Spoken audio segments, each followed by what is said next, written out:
welcome back to Jake's Amp Garage. And in this video I got this Marshall Silver Jubilee back on the bench. Well, it never really left the bench. I don't have a lot of bench space. It's been sitting up here. Just as a recap, this thing came in here for a quick health check. It is in absolutely mint condition. It came out of a recording studio in Melbourne, which I believe it was in there since brand new. So a health check, but it did need one small repair. The Presence pot shaft had snapped off. It was jammed. So when the owner went to turn it, it snapped. So it does need that repair. It also needs, I also needed to, besides the pot, which nobody in Australia had one, I had to order that, and I had to order the knob. The owner tried to drill out what was left of the shaft that was stuck inside the knob and mangled the knob.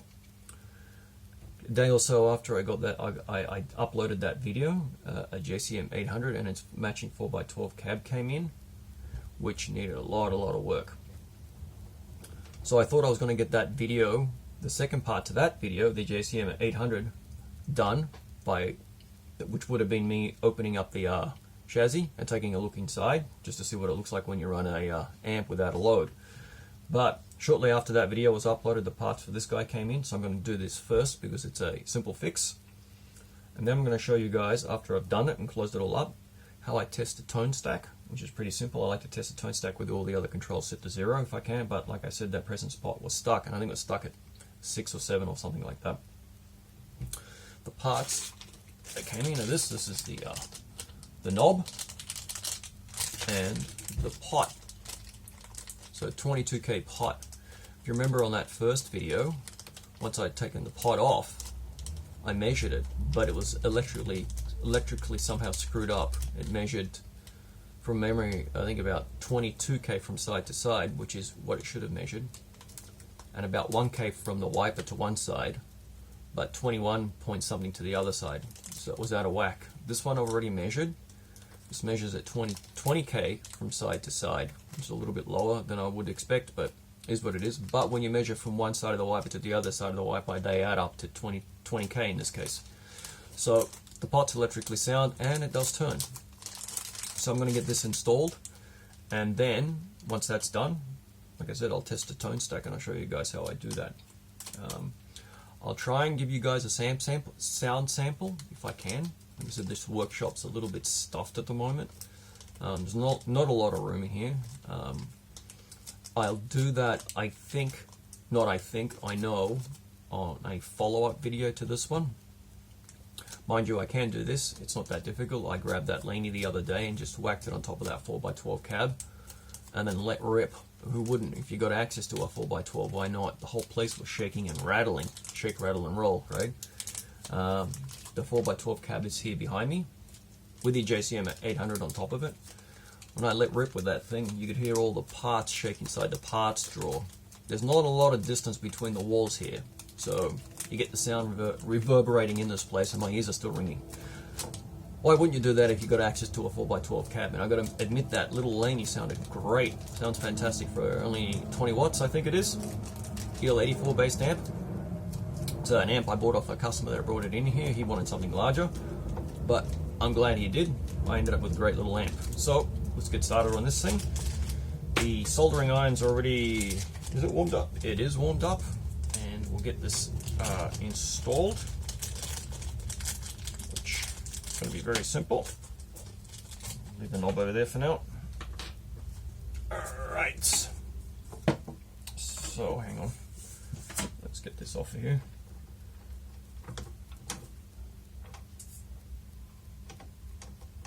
And obviously, gives a little bit. I've left one of these connectors hooked up because it's, I don't know how many wires are on it, but it's a little bit difficult to pull. I thought I'd do it this way simply because I didn't want to damage anything. I'm going to get this one. It's a little bit easier to pull off last time I had it off. There we go. Okay. Let's put this here on top. There we go. There we go. Okay. You guys can see that all right? Yeah? Okay. So it's going to go in here. Oh, this. Yeah, so make sure all the pins are, well, are they straight? No, they're not. Straighten that up. Okay, there we go. You guys see that all right? Yeah. Ultimately, these videos are for the owners to see what I've done, rather than making great shots on YouTube. But, you know, it does help. Get this in. That's it. She's in. He's in. That's what she said. Okay. Now, initially, when I pulled that other part off, it wasn't actually soldered properly. And that's from the factory. That's not something that should be done like that. You should be a little more careful when you're soldering. Speaking of solder, let's get my solder here. Now, these factories today use lead-free solder, which I'm not a big fan of. It's actually kind of crap, right? It's not very strong. This is not lead-free solder. This is 60-40 solder. In my opinion, which is not just my opinion, but it is better solder. It's much stronger. Okay. So what we're going to do here, I'm going to tin this a little bit.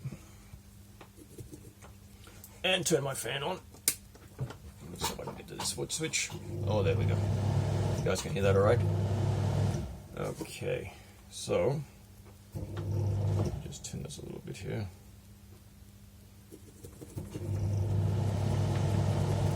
Quite close enough to the fan to suck all the fumes out, but it's better than not having anything here at all. What I'll do, I was going to turn this light on, which I will. Make things a little bit easier.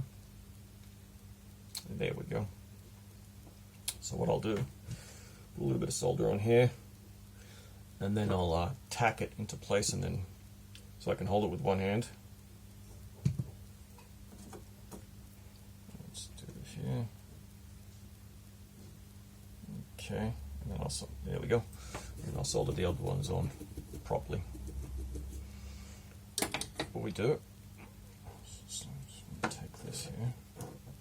Actually, you know what I should do? I should put my glasses on. I can see a little bit better when I've done that.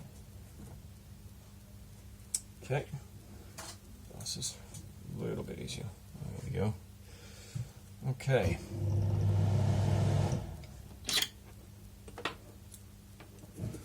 And always use a soldering station for this kind of work. Don't ever use, if I can get this undone, a $10 soldering iron, unless you'll butcher the board. Nobody wants to butcher the board. Alright. You guys see that alright? Well,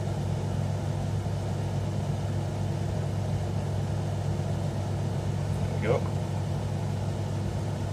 Do this one over here. I'll redo that first one.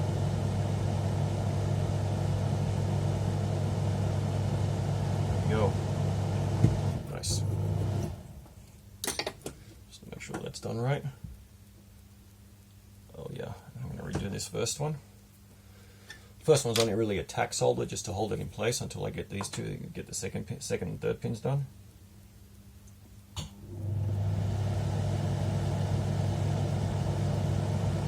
Beautiful. So when you're finished soldering, you're supposed to get something that looks like a volcano. That's what the solder joint should look like. Not a big blob or glob of it, like some techs do. It looks like a ball bearing. Okay. Clean that up in a minute. Okay.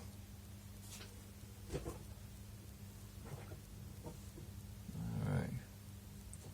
Perfect. So, I'm going to get my brush here, clean it up a little bit in a second. Don't need these right now. We'll get some cleaning fluid here, just a second.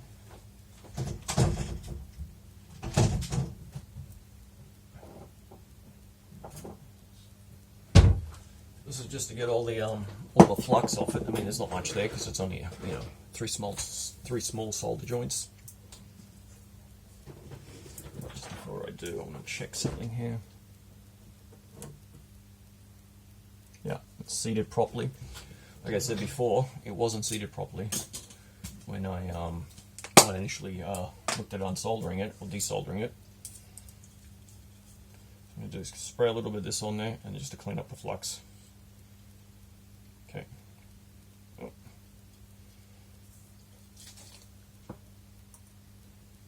That's more than enough.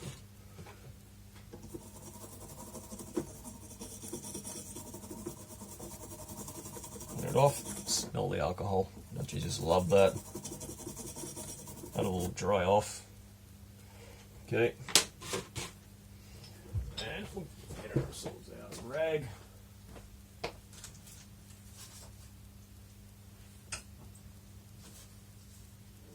Okay. Alright. To excess. Okay. Alright. There we go. Let's put this away.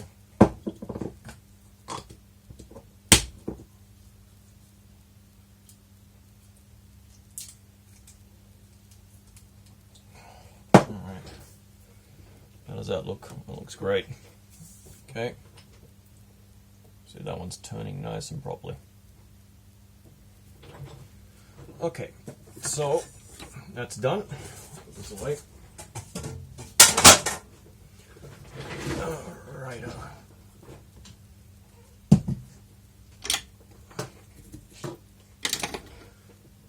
Painless. Well, there's only 3 small solder joints. Nothing too complicated, right? I'm going to make sure I plug in this LED connector here, because it's kind of hidden out of the way there. It's right there. You guys probably don't see that. As I said, this one's a little bit of a pain in the ass, but I still like the fact that we're working with a board that's not connected to the pots are connected to their own boards.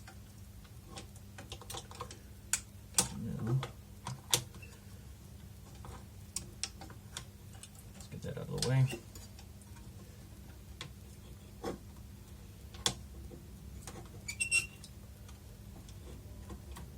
There we go. In she goes. She said, sort of. Right? And where am I? Nuts. So, I'm going to put all these nuts on here.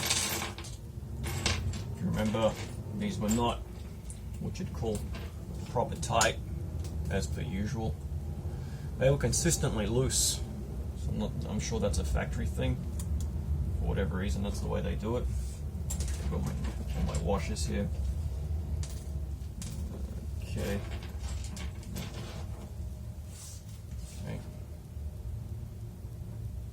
Oh, and there's one thing that we did forget. Okay, I remembered that.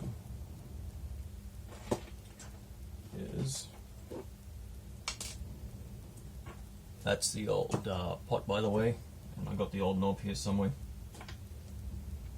Okay, we're going to get. This is the little washer that has to go onto the jack here, and bingo, there we go. We'll get that one in first. If I could find my there we are. Now this one, the input jack is plastic, mind you. You don't want to over tighten that one, that's for sure. You end up stripping the plastic and you got to replace the input jack, which I have done once. Mind you, it was already kind of gone anyway, but me tightening it up a little bit further than what I should have finished it off. It's not a big thing, but it is extra time then you got to put into replacing something. So you got to be very cognizant of it. I mean, this is a fairly new amp, right? You're not going to have that issue. As I say that, where are my other 2 washers?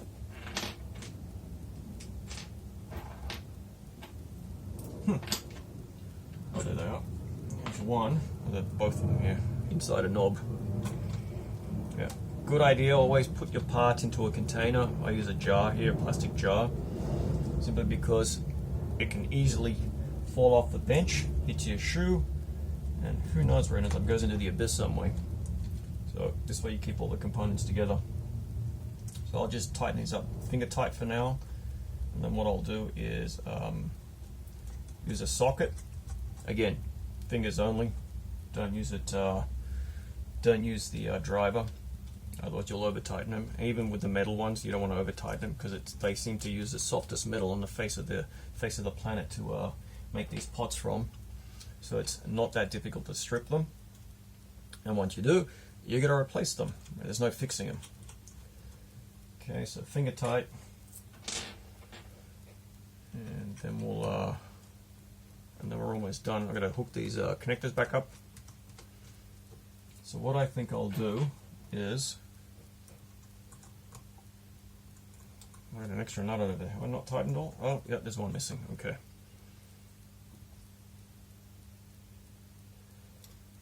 I should have just checked now. These nuts. Have I done this right? Yeah. Yeah, all good. So, we'll just tighten these up by finger tight. Did I get the wrong way? No. There we go. Nice and just finger tight. That one's already pretty good.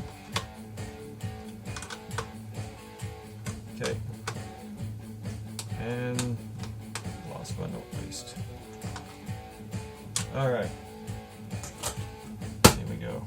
And this one, like I said, I just do with this one with the finger, the input jack, because like I said, it's metal going into plastic. So what I think I'll do, rather than bore you to death with the rest of it, and this was a fairly simple repair, I'll put this thing back together, back in the amp cabinet, and then we'll try and run it. Well, actually what I'll do is I'll do a tone stack test, which is fairly simple. I'll show you guys how to do that. And then, if I can, I'll hook it up to that cab. I'll give you some sound samples. I don't know how good they'll be. I don't have an external microphone. I'm using a couple of phones here to do all these recordings for now. But you might get something out of it. That 4x12 cab does actually sound fantastic, because as I said, I had Delaney hooked up to it, and it does really rock out really well. Throws that little terror of an amp.